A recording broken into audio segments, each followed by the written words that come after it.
Today we are going to learn how to log into HostBella File Manager in order to upload your files to your connected domain in the control panel.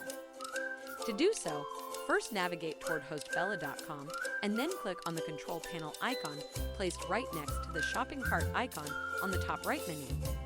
You will be redirected to the Secure Client login page. Enter your email password and click Login. You will be logged into the HostBella control panel here. Visit the Services section present on the front page, which is Dashboard. You will see your hosting plans currently being used from the HostBella.